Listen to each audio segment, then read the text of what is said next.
Coming up next. I demand he No, when they're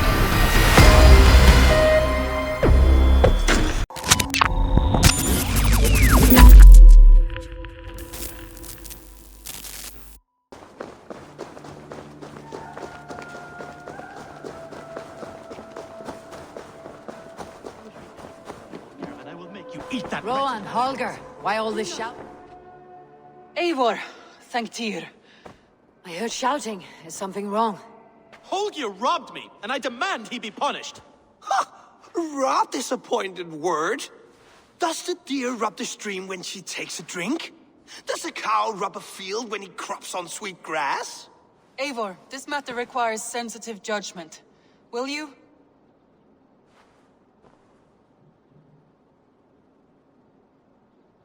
Of course. From the beginning, please. Well now, there is no excuse too small, I see. Nothing to keep you from coveting that seat, is there? In Sigurd's absence, who has better claim to oversee these disputes? You might leave them to work it out for themselves, but that would mean letting go, would it not?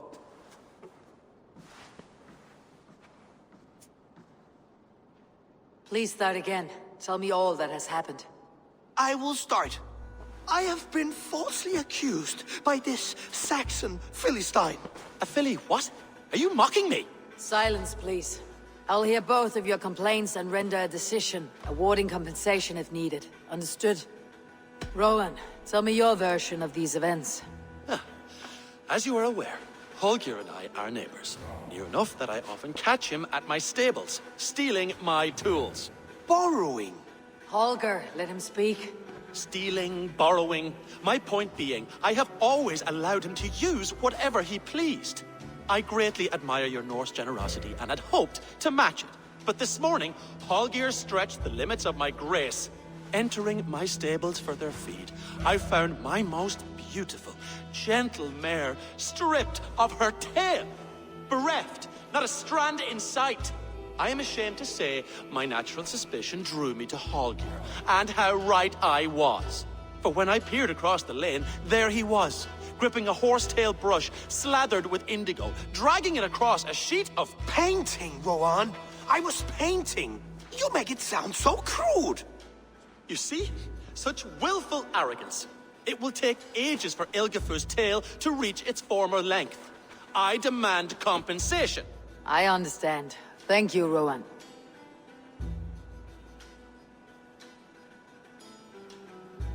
Holger, let me hear your side. Eivor, you have known me as a skald for years. You have seen how my poems bring life and joy and wisdom to our people. And you know that my work requires a certain, let us say, freedom. To make use of rare resources to compose my verses. Often when lacking the proper tools, I have made use of novel items. Alvis's walking stick, Tovi's inks, all were given gladly. You cut off my horse's tail to make a brush, you bleeding... Rowan? As I was saying, this morning in the throes of poetic reverie, I realized that my latest piece required delicate brushwork. I could have used a frayed stick, some cloth, my hands, but no. I needed something gentler, softer. To make a perfect brush, I needed the fine hairs of a well-raised horse. And so I availed myself of a local resource. You clipped Alfgafur's tail to the rump without asking. It was early. I did not wish to wake you. Thank you, Holger. I believe I understand your position. I believe I have heard enough. If you will... My horse looks like a fool, Eivor. No handsomer than a donkey now. You must do something. Do not conflate hair with beauty, Rowan. She remains radiant. Elgifur's hair will grow back in no time. Quiet, both of you. Now listen. Holger, Rowan is clearly in the right. You sheared the tail from his horse without gaining permission. I borrowed the tail. Borrowed! Does the reality of regrowth not make this a victimless crime? It is a two-victim crime, Holger. Though they are unharmed, you took without asking, and that will not do. As the horse's value has diminished significantly, you will pay Rowan its market price. But the horse was not for sale. Rowan, admit it. My decision is final, Holger. Pay what you owe and meet tomorrow as friends. And if I do, may I keep the horse? Pay the man and be done with it. Rowan, does this satisfy you? It does. Thank you, Eivor. Good. Then by Tyr's blessing, let this matter rest. We are done here. Return to your homes in peace. Would you allow me to pay you with a vibrant painting? Oh, hello, Eivor. Good day. That Holger, he is quite the character. I almost envy him. To see the world through such a muddy glass and live with such petty concerns. He hasn't a care in the world. Let's not walk too far with that idea. I need you right where you are. East Anglia is with us. Their King Oswald has pledged his loyalty to us. Eivor Kingmaker, we shall call you soon.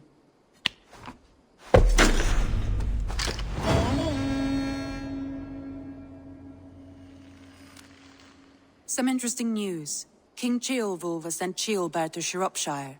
He hopes to install him as Elderman there. Good for Ceolbert. He should do well considering all he has learned from you. I gave him only a taste of my knowledge.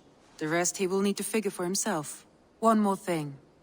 I do not know if you heard, but Sven passed away a short time ago. The poor man slipped away in his bed. I had not heard, no. And how is Tovi? She must be gutted. It has been rough on her. She spends quite a lot of time at his burial mound. Speak with her, if you have the time.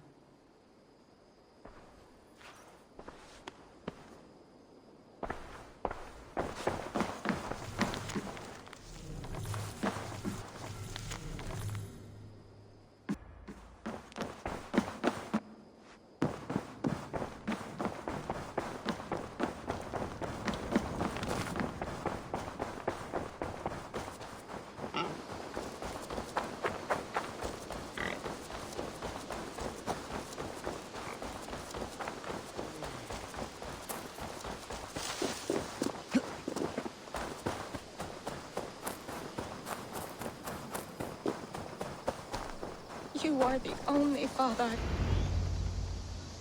Tovi. Eivor, it's Sven. He passed while I was away. Tovi, I'm sorry I wasn't there. No one was. We had planned to brand Tekla's barrels that morning, and we talked about what we might have for supper. And when I went to collect him, he was in his bed. Sleeping, I thought. But he was already gone. I'm sure he went in peace. But he went with plans. Things he wanted to do, things he meant to do. His death was so empty. Not like in our stories.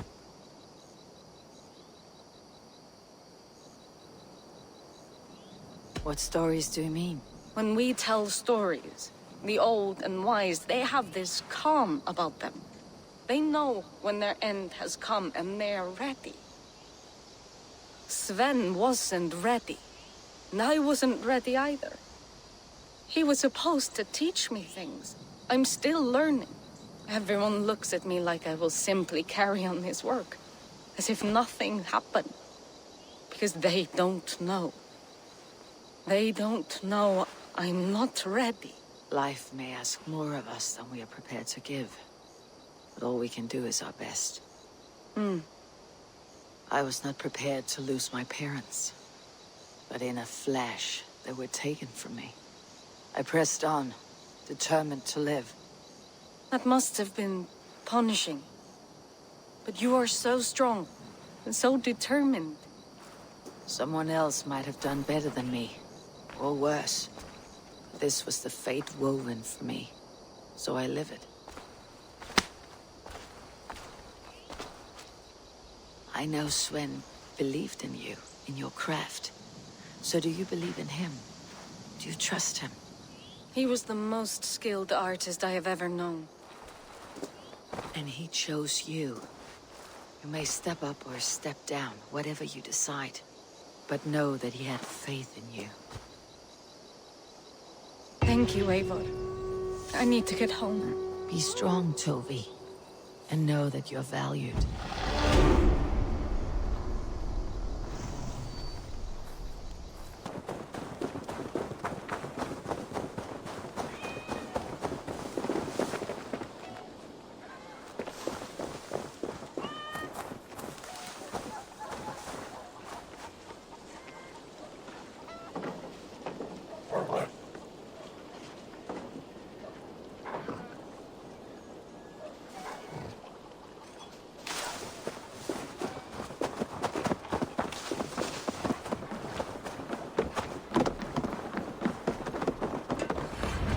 Eivor, oh dear.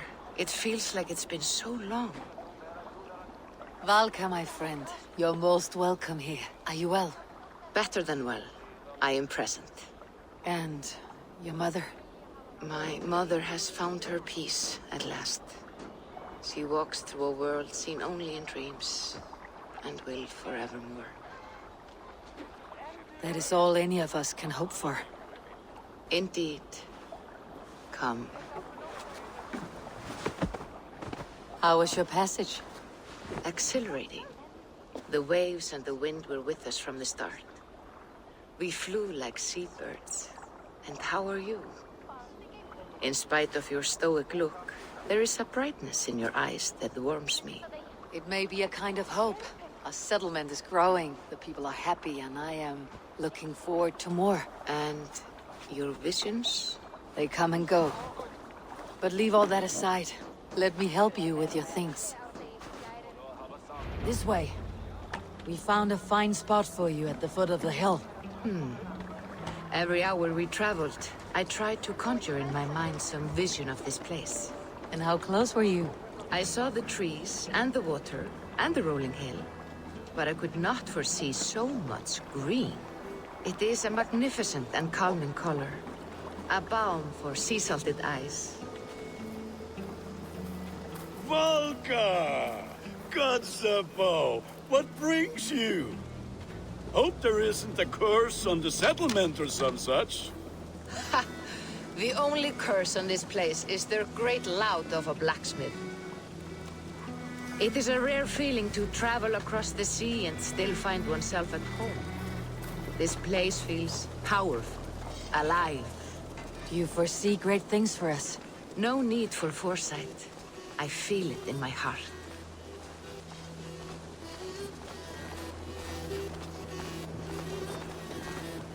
Is that Valka I see? What took you so long to follow? Wanted to ensure the place was up to snuff. We must talk again soon, Randvi, once I'm settled.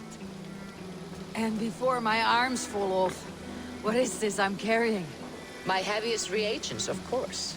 Lead, whalebone, flecks of gold. Put this one to honest work. That is what I like to see. All these people you have brought here. This life you have built on these stranger shores. Does it please you? It does. To know that I have built this place and kept these people safe is a gift. You speak first of yourself when I ask this question. Which says more than you intend, I think.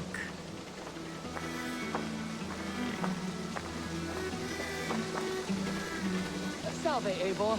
Ad Meliora. Good day! And who is that fellow? I have no idea. Well, the town must be bustling. You see there? Your home is just ahead. Tell me about your visions. They are as they have always been. Little has changed, save their clarity. With every return, the things I see feel less like dreams and more like memories. And does the All-Father still appear before you? From time to time, yes. He speaks to me as well, but it feels mad to say such things aloud. I understand. You can put those just there, thank you.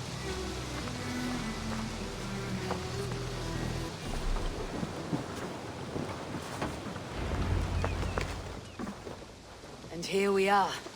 Lovely, just as you promised. As soon as I am set up here, we can return to the matter of your visions. Valka, please. You are touched, Eivor. A conduit for godly tidings. Please, let me help. I may know a way to clarify these visions. An elixir that may open the door of your mind into the realm of the gods. If you think it would help, I can finish your home myself. Only give me some time. I would be grateful. Thank you, Eivor. Of course. And welcome home. I'm taking shots at the enemy. I'm gonna make it to the top, leave a legacy. If I got something to say, you better let me speak. Turn it up a new degree, bitch, you ain't seen anything. I pop off with the new rock, electronic